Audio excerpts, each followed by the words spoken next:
मेरी ना काफ़ी अच्छी हैबिट है ट्रेडिंग में, एंड दैट इज मैं अपने ट्रेड्स को जर्नल करता हूँ and I review them on a regular basis to understand कि मैं अगर कुछ गलती कर रहा हूँ तो where exactly I am doing wrong, right, the main purpose of that. अभी भी मैं ट्रेड को रिव्यू कर रहा था, अपने जर्नल्स देख रहा था, ट्रेड्स देख रहा था, क्या एंट्री किया, क्या एग्जिट किया, एंड आई जस्ट मतलब मेरे को ये दो चीज़ जो एक कॉमन लगी, अगर मैंने इन दो चीज़ों को, सिर्फ इन दो चीज़ों को अगर मैंने क्राइटेरियाज को फॉलो किए होते तो मेरे काफ़ी जो रॉन्ग ट्रेड्स है वो प्रॉफिट में होते, राइट, या फिर मेरे ज्यादा लॉसेस नहीं होते, मतलब मेरे सेटअप की प्रोबेबिलिटी इंक्रीज हो जाती है। क्या है वो दो चीज मैं आपको इस वीडियो में बताऊंगा, कोई लंबी कुछ भी नहीं होने वाला, बहुत कॉमन सा, बहुत मतलब सभी को पता है यार इन दो चीजों के बारे में, उसके ऊपर मैं वीडियो बताने वाला हूँ इस वीडियो में।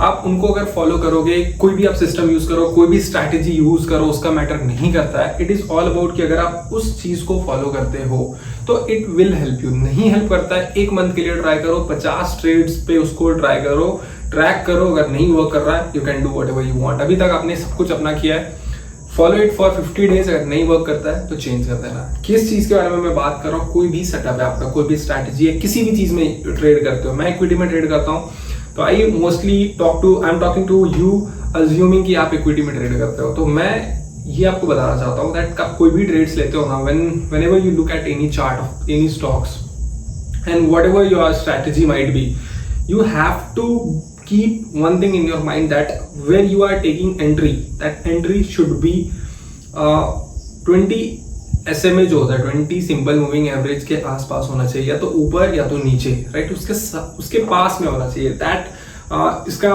मतलब अगर इसके अपोजिट जाओगे आप, दैट इज कि अगर 20 EMA और 20 EMA से काफी ऊपर आपको एंट्री मिल रही है, so you should avoid that. उसमें मेरे ऐसे काफी ट्रेड्स हुए हैं जिसमें आई फेल्ट कि मेरे ट्रेड्स गलत हुए हैं, मैंने गलत जगह एंट्री की, अगर मैंने एंट्री कर भी लिया, सब कुछ सेटअप भी सही था, फिर भी मोमेंटम वहां से नहीं आया।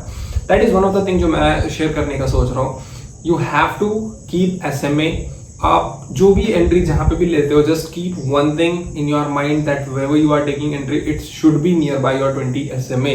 The first point is that. Second point, market breadth. Market breadth बहुत डीप कॉन्सेप्ट है। आप इसके बारे में अगर आप 5 घंटे 10 घंटे 20 घंटे तक भी देखते रहो, पढ़ते रहो तो ये खत्म नहीं होने वाला है। एक सिंपल चीज मैं बताता हूँ आपको, मार्केट ब्रेथ के ऊपर आप कैसे ट्रेड कर सकते हो by considering market breadth. That is whenever you take any trade in any stocks, right, आप दो चीज देख सकते हो, एक तो ओवरऑल मार्केट, दूसरा वो स्टॉक्स उस टाइम पे कौन से सेक्टर में और सेक्टर कैसा परफॉर्म कर रहा है।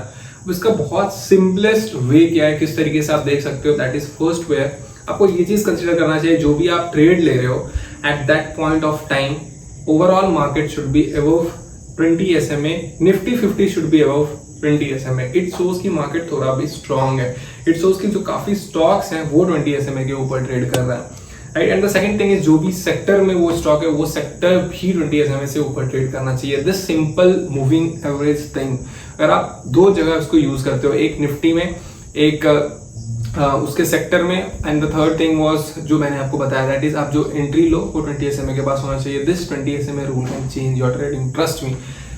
मतलब आप नहीं ट्राई हो रहा है, चेक कर लो, फॉलो कर लो, 50-60 ट्रेड्स ले लो, अगर नहीं कुछ भी रिजल्ट नहीं आता, फिर से सेम लॉसेस हो रहे हैं तो मत करना इसको फॉलो, बट फॉलो करो, काफी ज्यादा जो पहले लॉसेस होते हैं वो नहीं होंगे, इंक्रीज हो जाएगी आपकी प्रोबेबिलिटी, एक्यूरेसी इंक्रीज हो जाएगी, what I mean. So I hope video informative, direct to the point रहा होगा। Thank you so much for watching this video. Stay tuned for the next video. Till then, take care. Bye bye.